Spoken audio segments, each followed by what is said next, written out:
G'day folks, Roberto from Fornieri wood-fired ovens. Mate, just to finish off this project, we have our Parrilla Grill that's been assembled, and the last part of the assembly will be the rotisserie attachment and some hooks and some little bits and pieces. So the two parts, you'll have this part here, it's going to have some little Allen keys on here. You'll take the front cap off. This will then just push onto that side with the motor hanging out that way, and we bolt that back on. And this other piece, same thing, we will take these nuts out, these hexagon nuts out. That will then bolt on here, and I'll show you the next steps. I'm just going to bolt them on and show you how that looks afterwards. So the first plate's on. You can see that's very loose. Just make sure this nut is loose enough so that you can tighten that plate on. Keep that tight. If that nut's too tight, you won't be able to tighten that plate on. So after when you adjust your height, you can nip that up just to hold that in position if required. But this cable will be coming off the plate and gets hooked onto your rotisserie so that you can adjust your rotisserie up and down as well. Incredibly ingenious piece of machinery this. It's very, very, very well thought out. Alright, I'm just going to get this other plate on. Okay, so as I mentioned, so they're on. You can see they slide up and down quite freely. This one I've locked the nut in, just hold it in position. You'll get these prongs. These prongs can go on here.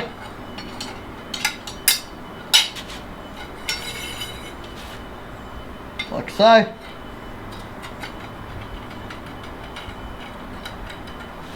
And then this little hole sits on there.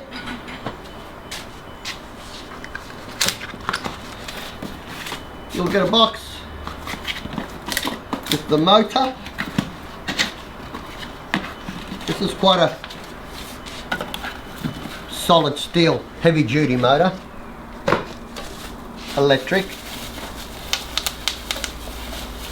but you have a big stainless steel motor here, and we will put that. So inside this rod there's a lock nut here, so undo this nut a little. You see that little nut? Undo that nut a little so that now that motor will slide in there, and there are some notches. There's some brackets on the notch. You'll see how that. I'll do a close up and show you how that motor fits on. That's the best way. So you can see these slots here and here. They will slide onto the outside of this bracket. You'll see where that sort of just sits on there, and it slides up and down, but you've got to get your thing in. And that motor sits nicely, it can't fall out. It's locked in, that's locked in. You can do up that little grub screw, and then that is your rotisserie. As I said, the motor locks in. Put that on, tighten up your grub screw, which will hold that in place, and that can't go anywhere. These are your basic simple prong setup. But there's many more accessories to go with this.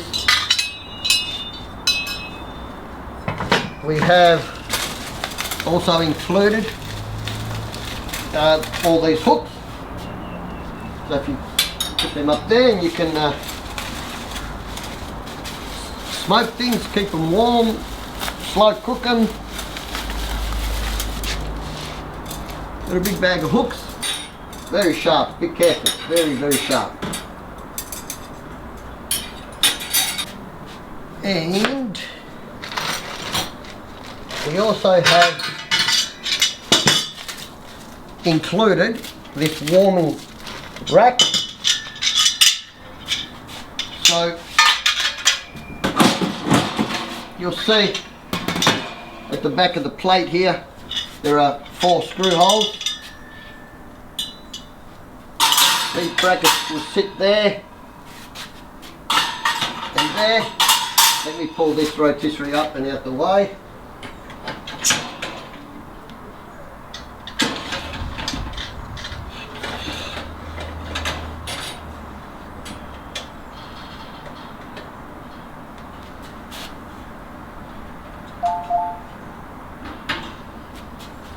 As I mentioned, there are knobs here to adjust your height, and you can just tighten these up, or you can unhook your cable from the barbecue rack here, and you can hook that on here, and you can wind it up and down and use it that way if you like. Take that out and you can wind it up and down with this handle.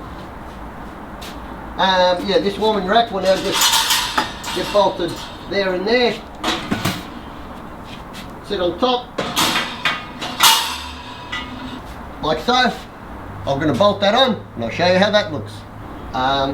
We are going to put a little bit of our grease on there and just go in from underneath, bolt these legs on, and go in from over the top, bolt the top on, and again, very simply done. Shouldn't take too long at all. I'm going to get that done now. Okay, so it's a little bit tricky getting the last two in, but just leave them all loose, lift it up a bit so you can feel that the bolts poke through. They'll go in, you'll get it in. It's not that hard, just a little bit tricky, but you'll get it in. Now I'm just going to nip all them up. That's another part done. Okay, so the last accessory that comes standard with this whole kit is these brackets. You're going to get two of these brackets, slide them on, and you are going to have in your packet 4 of these number 7 bolts. They're used to go in here, lock these things all up. And there, and there.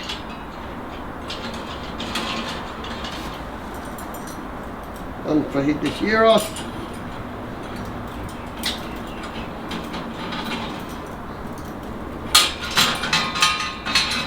And one in there. So you'll see 4 of those number 7 shaped bolts. And last but not least, you're going to get 4 of these U-bolts with nuts on them. What these are for, you take your wing nuts off. So let's say we put our things back in. That's locked in there, and these U-bolts, you might put them through here, for example. Sorry, upside down. You might put them under there and use these if you wanted. If you had a small piglet or a small lamb, and you would have this.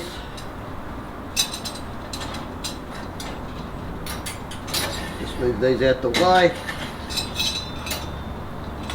So you might have this at one end over here, and you can hook a leg in there, and you put another U-bracket here.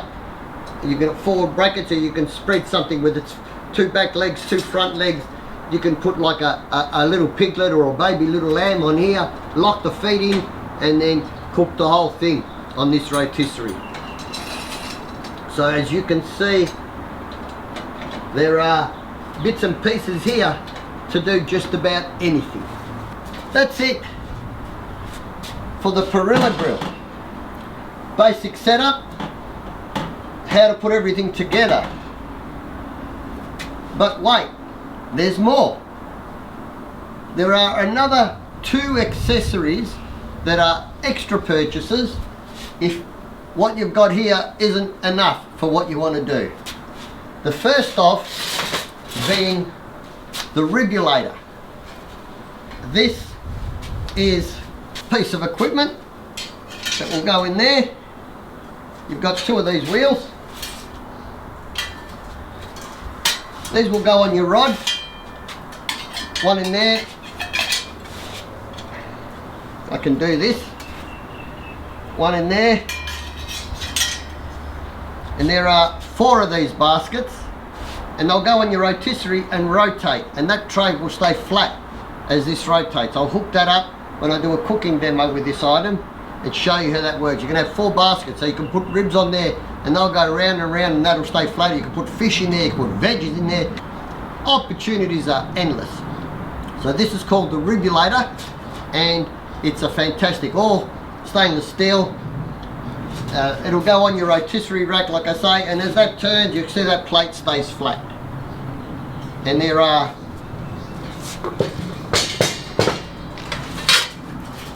4 of these trays. You can see, Parrilla stainless steel, great little thing for grilling. Okay, and my final accessory I have to show you is this kebab rack. So this beautiful piece of metal here also goes on your rotisserie rod, as you can see, and you will get these 2 solid plates, and you get 4 of these skewers that you can put your kebabs on, that'll fit through there, so they can just pop in and out without taking these off once it's in there. We're going to do a video cooking with this as well. And the other beauty of this, I know most people, including myself, if I do a gyros meat on here, I don't preferably like these tongs, because when you carve the meat, the prongs, sorry, get in your way. So a lot of people like the flat plate, so there's no reason you can't use these 2 flat plates on your rod and just push it together and carve your gyros with that. It's a lot more popular. People like that sort of setup. All solid stainless steel, all very good quality products. So that is the basic setup guide of the Parrilla Grill. I've done a video on how to set up the stand. The wooden boards will eventually come. Done the video on putting the box together, how to put your bolts in, your accessories. The firebox, I'll just touch on this firebox just quickly. The firebox, you have your door, and you have this pull-out tray. You'll notice this pull-out tray, it has a series of small holes. They're probably, I don't know, 25, 30 mil round. The reason for that is you might want to use briquettes in this, little briquettes, so you can put your briquettes in there, warm them up before you spread them. You don't have to use coal, and you don't want the briquettes falling through. So that's the purpose of the small holes in this. And if you did fill this firebox with just chunks of red gum and you wanted the coal to fall through, you can pull that right out. Well, you can pull that out so that the wood will fall through. And under here there are a couple of other rods. I'll show you that. Yeah, there's another sort of frame under here. You can still sit some chunks of wood in there. That's probably a bit too big. But if you had some wood, you could chuck it in there to fire it up and things like that. But anyway, this is just an assembly video, not a how to use video. So look out for the next one, which will be some different cooking demonstrations, and we'll learn on all the different things you can cook with this beautiful piece of barbecuing equipment. Enjoy this sort of content. Please subscribe and look out for the following videos. Bye for now, all the best.